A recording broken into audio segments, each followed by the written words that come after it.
तो चलो बेटे इस बातों को मैं आपको इस डायग्राम से समझाऊंगा। मैंने कहा बेटे देखिए ये आपका बिजनेस, बिल्कुल सर ये हमारा बिजनेस हम कई बार बना चुके हैं सर, हमने 11th क्लास में भी ऐसे बहुत बिजनेस बनाए थे। मैंने कहा ठीक है बेटे, और ये था आपका पार्टनर।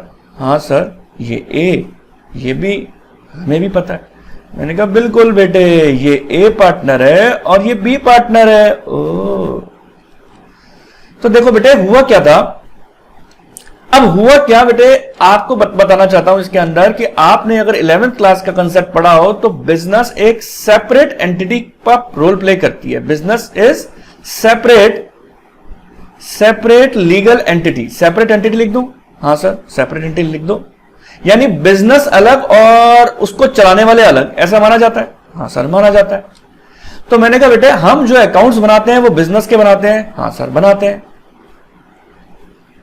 तो बेटे क्या पार्टनर्स अपना खाता नहीं रख सकते? सर पार्टनर भी रख सकते हैं अपना खाता। तो बस बेटे यहां पर आपको यह चीज समझनी है कि जो profit and loss appropriation account है वो बिजनेस के पॉइंट ऑफ व्यू से, okay business point of view, यानी आपको बिजनेस को लेते हुए सोचना है। और जो पार्टनर्स कैपिटल अकाउंट है वो पार्टनर्स पॉइंट ऑफ व्यू है। ओ पार्टनर्स पॉइंट ऑफ व्यू। तो सर लॉजिक क्या हुआ? मैंने कहा बेटे देखो लॉजिक ये हुआ, अब बिजनेस अलग पार्टनर अलग, दोनों के बीच में कहने को दीवार है क्या कि इसकी एक सेपरेट लीगल एंटिटी है या आर्टिफिशियल पर्सन माना जाता है, सेपरेट लीगल एंटिटी है। और पार्टनरशिप फर्म पार्टनर्स अलग अलग है, ये जो पार्टनर्स है बिजनेस से अलग हैं। तो बेटे देखिए अगर मैं बिजनेस के पॉइंट ऑफ व्यू से सोचूं तो पीएनएल एप्रोप्रिएशन में अगर बिजनेस ये कहता है कि मैंने पार्टनर को इंटरेस्ट ऑन कैपिटल दिया तो क्या बिजनेस डेबिट साइड में बीइंग एन एक्सपेंस लिखेगा? हां सर लिखेगा। लेकिन अगर बिजनेस इसको इंटरेस्ट ऑन कैपिटल को नुकसान यानी मान रहा है, अपना एज एन एक्सपेंस मान रहा है, हमने डेबिट साइड में लिखा, सर डेबिट में क्यों लिखा क्रेडिट में क्यों नहीं? मैंने कहा बेटे भूल गए इन बातों को। All expenses and losses are debited, nominal account का रूल था, तो ये नॉमिनल के रूल के हिसाब से तो चल रहा है कि मैंने पार्टनर को इंटरेस्ट ऑन कैपिटल दिया, डेबिट साइड में लिखा। और वहीं पर ही अगर मैंने पार्टनर को, मैंने से मतलब मैंने अगर पार्टनर को इंटरेस्ट ऑन कैपिटल दिया, डेबिट में लिखा, तो वही चीज पार्टनर का फायदा हो जाएगी। ठीक है सर, अगर यहां आप डेबिट में लिख रहे हो तो वहां क्रेडिट में लिखेंगे। तो क्या सर सारे फायदे क्रेडिट में लिखते हैं? मैंने कहा हां बेटे, और भी आप समझ लो। और देखो अगर आप पार्टनर्स कैपिटल का मतलब क्या? कैपिटल। हाँ सर हम आपकी बात समझ गए। और अगर आपको याद हो तो मेरा 11th क्लास का कंसेप्ट ये था, मैंने आपको एक मॉडर्न अप्रोच बताई थी, और मॉडर्न अप्रोच के अंदर मैंने आप लोगों को यह बात बताया था कि जितनी भी एसेट्स होती हैं और जितने भी एक्सपेंस होते हैं, अगर वो बढ़ते हैं तो डेबिट होते हैं और अगर वो घटते हैं तो क्रेडिट होते हैं। हाँ सर। और मैंने बताया था बेटे लायबिलिटीज साइड, मॉडर्न अप्रोच के अंदर मैंने आपको बताया था लायबिलिटीज में और इनकम के अंदर आप एक ही कंसेप्ट लगाना, इसका जस्ट उल्टा, यानी लायबिलिटी अगर बढ़ जाए तो क्रेडिट कर देना और अगर घट जाए तो डेबिट कर देना। ओ तभी तो इंटरेस्ट ऑन कैपिटल मैंने अगर पार्टनर को दिया तो पार्टनर की कैपिटल बढ़ गई। हां सर हमें याद है 11th क्लास के अंदर भी हम बैलेंस शीट के अंदर कैपिटल के अंदर इंटरेस्ट ऑन कैपिटल को जोड़ दिया करते थे, तभी हमारी कैपिटल बढ़ जाया करती थी। हां बेटे सिर्फ इतनी सी बात मानो आप कि अगर पार्टनर का फायदा, जिन जिन चीजों से पार्टनर का फायदा होगा उससे उसकी कैपिटल कहीं ना कहीं बढ़ेगी। और हालांकि पार्टनर की इनकम है, तो जब पार्टनर की इनकम है और उसका कहीं ना कहीं उसकी कैपिटल बढ़ती है तो उसको हम क्या करेंगे? लायबिलिटी और इनकम दोनों को ही क्रेडिट करते हैं।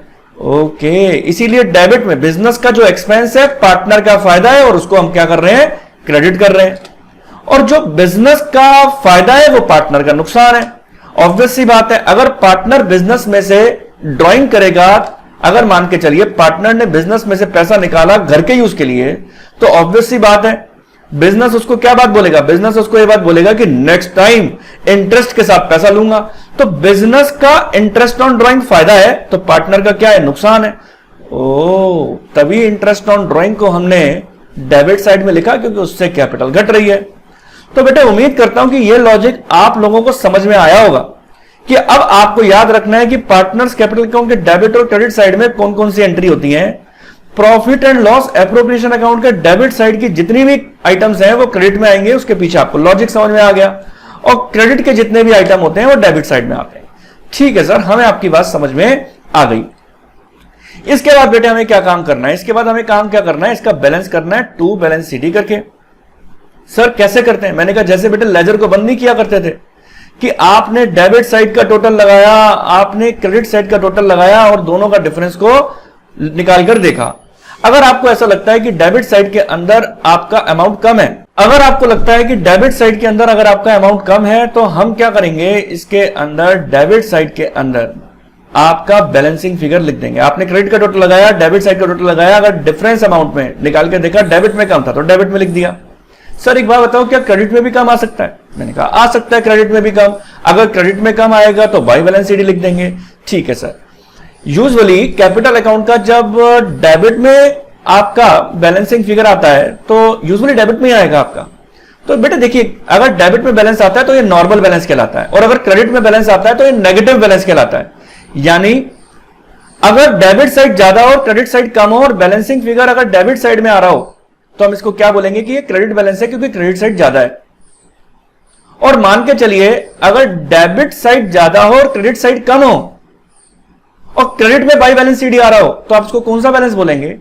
सर जब क्रेडिट साइड ज्यादा थी तो क्रेडिट बैलेंस बोल रहे थे, अब डेबिट साइड ज्यादा है तो डेबिट बैलेंस बोलेंगे। ठीक है बेटे, सो सिंपल। हालांकि हम ये सब बातें लेजर के अंदर सीख चुके हैं अपने 11th क्लास के अंदर। तो बेटे आपको सिर्फ बात इतनी सी याद रखनी है, किसी तरीके का कोई कंफ्यूजन नहीं। आपको सिर्फ बात इतनी सी याद रखनी है कि पार्टनर्स कैपिटल अकाउंट के सारे आइटम्स लिखने के बाद अगर बैलेंसिंग फिगर कम आपका अमाउंट अगर डेबिट साइड में आ रहा है तो आप balancing figure to balance CD करके डेबिट साइड में लिख देंगे, और अगर क्रेडिट में आ रहा है तो क्रेडिट में लिख देंगे।